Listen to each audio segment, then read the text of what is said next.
नमस्कार बच्चों, स्वागत है आपके अपने यूट्यूब चैनल यूपी गणित में। और मैं संजीव कुमार। मैं इस वीडियो में आप लोगों को बताने वाला हूं क्लास 10 प्रश्नावली 8.1 का 5वां सवाल। बच्चों मेरे पास एक प्रश्न दिया है, सेक थीटा बराबर 13/12 तो त्रिकोणमिति के अन्य सभी अनुपात का मान मुझे ज्ञात करना है, परिकलित करना है। तो यार इस प्रश्न को कैसे सॉल्व करने वाले हैं वो जानकारी इस वीडियो में मैं आप लोगों को बताने वाला हूं।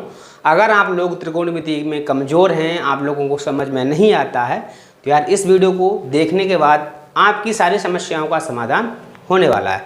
बच्चों सबसे पहले जो दिया है मेरे पास त्रिकोणमिति का मान दिया है सेक थीटा बराबर 13/12। तो हम एक फार्मूला होता है लाल बटे कक्का, ये फार्मूला तो बहुत ही उपयोगी होता है। अगर इसका यूज करना आप लोग सीख जाते हैं ना, तो त्रिकोणमिति के सारे सवाल आप आसानी से लगा सकते हैं। देखिए यहाँ पर 3 लाइनें हैं। सबसे पहले जो होता है, जो पहली लाइन होती है वो साइन की होती है। किसकी होती है? साइन की। और जो दूसरी वाली लाइन होती है वो कोस की।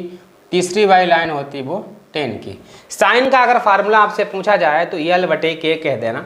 यल का मतलब होता है लंब, के का मतलब होता है कर्ण। ठीक है, अगर साइन का फार्मूला आपसे पूछा जाए तो लंब बटे कर्ण। कास का फार्मूला पूछा जाए तो आधार बटे कर्ण। टेन का हो जाएगा तो लंब बटे आधार। और इसके बाद में साइन का जो विपरीत होता है, उल्टा होता है, वो कोसेक होता है। कोस का उल्टा क्या होता है? सेक होता है। और इसका जो टेन का उल्टा क्या होता है? कोट होता है। मेरे पास सवाल जो दिया है वो दिया है सेक का, तो सेक का फार्मूला हो जाएगा कर्ण बटे आधार। नीचे से पढ़ना है। सेक क्या है? सेक का फार्मूला होता है, नीचे से पढ़ेंगे, सेक नीचे है इसलिए के बटे ए। के का मतलब क्या होता है बच्चों?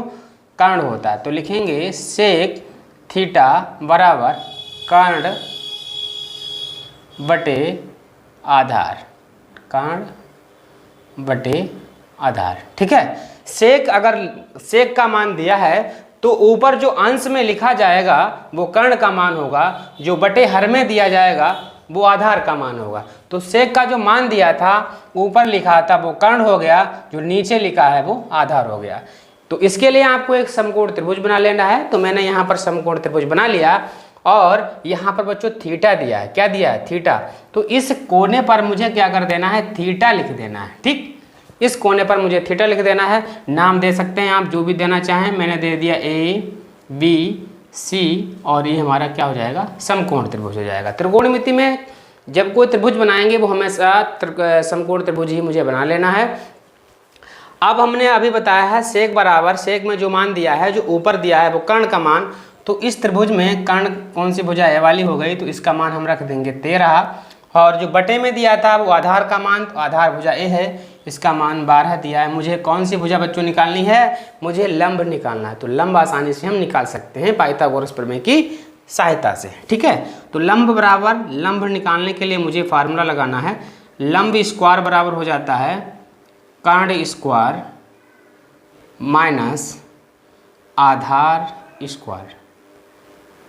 ठीक है बच्चों, अब इस त्रिभुज में लंब कौन सी भुजा है? B C. ये मेरे पास कौन सी भुजा है? लंब। जहाँ हमारा लंब लिखा है उसके जगह पर मुझे बी सी रख देना। स्क्वायर है तो स्क्वायर लगाओ। कर्ण हमारी कौन सी भुजा है इसमें बच्चों? ए सी। तो कर्ण जहाँ दिया है उसके जगह पर मुझे लिख देना है ए सी स्क्वायर। और आधार हमारे पास ए बी दिया है, ए बी स्क्वायर, ए वाला आधार यहाँ से यहाँ तक। ठीक, बी सी का मान मुझे निकालना है, तो बी सी स्क्वायर सेम ऐसे लिखेंगे, बराबर लगाएंगे। ए सी का मान कितना है? ए सी का मान 13 है, तो मुझे यहाँ 13 रख देना। स्क्वायर है स्क्वायर, और इसका मान 12 है तो 12 इसका स्क्वायर। ठीक है, बी सी स्क्वायर फिर से लिखेंगे। 13 का स्क्वायर 169 होगा। स्क्वायर तो आपको निकालना, मैंने आपको बताया था जिस संख्या का स्क्वायर निकालना है, इसका मतलब 13 को मुझे कितनी बार लिख देना है? 2 बार। 13 की 13 से मल्टीप्लाई करेंगे तो 169 आ जाएगा। इसी तरीके से 12 का 12 से मल्टीप्लाई करेंगे तो हमारा 144 आ जाएगा। ठीक है, तो बी सी स्क्वायर बराबर बच्चों क्या हो जाएगा? इनको आपस में घटा देंगे तो हमारा 9 में से 4 जाएगा 5 और 6 में से 4 जाएगा तो 2। ठीक है, तो बी सी स्क्वायर बराबर 25। लेकिन मुझे बच्चों निकालना है बी सी का मान। जैसे ही यहाँ से स्क्वायर को हटाएंगे तो दूसरी साइड में अंडर रूट लग जाएगा।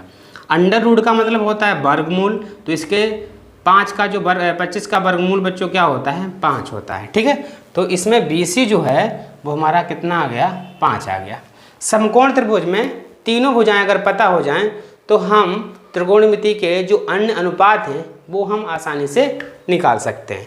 इस सवाल में मुझे सारे मान निकालने हैं, सारे त्रिकोणमिति अनुपात निकालने हैं, तो हमें क्या करना है, उन सभी का फार्मूला पता होगा तो इन सारे मानों को हम आसानी से निकाल सकते हैं। देखिए ध्यान से बिल्कुल समझना है, सारे मान निकालने हैं, 5 मान, क्योंकि एक मान तो दिया है और मुझे कितने निकालने हैं, 5। ठीक, तो सबसे पहला फार्मूला लगाना है साइन थीटा बराबर क्या होता है, इसमें जाओ, लाल बटे कक्का वाले सूत्र में जाते हैं। साइन के फार्मूला अगर लिखना है तो यल बटे के, एल का मतलब बच्चों क्या होता है, लंब होता है, और के का मतलब कर्ण होता है। ठीक है, साइन थीटा लिखना है और बराबर लगाएंगे, इस त्रिभुज में लंब कौन सी भुजा है, लंब हमारा 5 दिया है, तो जहाँ लंब दिया उसके जगह पर मुझे 5 कर देना है, और कर्ण कितना है, 13, तो ये साइन थीटा का मान निकल के आ गया। इसी तरीके से दूसरा निकालना है कॉस थीटा का मान।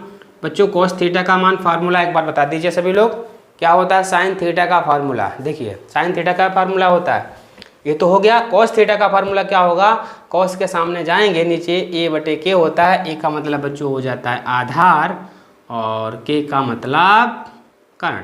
ठीक है, के का मतलब कर्ण। कॉस थीटा लिखना है, त्रिभुज में जाना है, आधार कितनी भुजा है, आधार हमारा 12 सेंटीमीटर है, तो जहाँ आधार दिया है उसके जगह पर मुझे 12 और कर्ण के जगह पर मुझे 13 रख देना। इसी तरीके से दूसरा भी मान हमारा निकल के आ गया। इसी तरीके से हम निकाल सकते हैं टेन थीटा का मान निकाल सकते हैं। टेन थीटा बराबर फार्मूला बच्चों क्या हो जाएगा, टेन के सामने आओ, यल बटे ए, यल का मतलब लंब, ए का मतलब आधार, तो फार्मूला हो जाएगा लंब बटे आधार, लंब बटे आधार। ठीक है, टेन थीटा बराबर लंब बटे आधार। लंब इसमें कौन सी भुजा है, 5, तो 5 रख दिया, आधार कितना है 12, तो 12 रख दिया, टेन थीटा का मान निकल के आ जाएगा।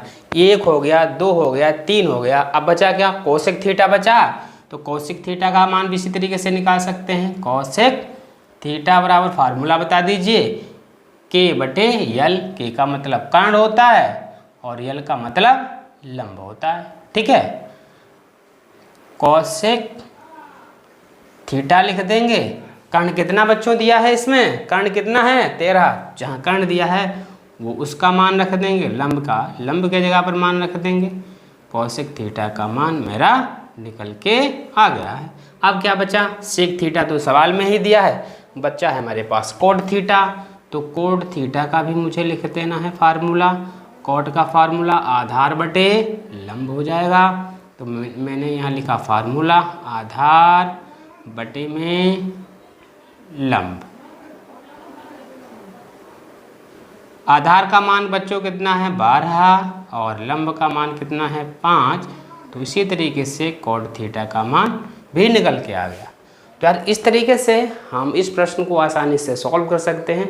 उम्मीद करता हूँ वीडियो आपको पसंद ही आएगा। अगर वीडियो पसंद आए तो वीडियो को लाइक करना, शेयर करना, और अगर आप मेरे चैनल पर नए हैं तो चैनल को सब्सक्राइब भी जरूर कर देना। ठीक है बच्चों, धन्यवाद, सत श्री अकाल, जय राधे।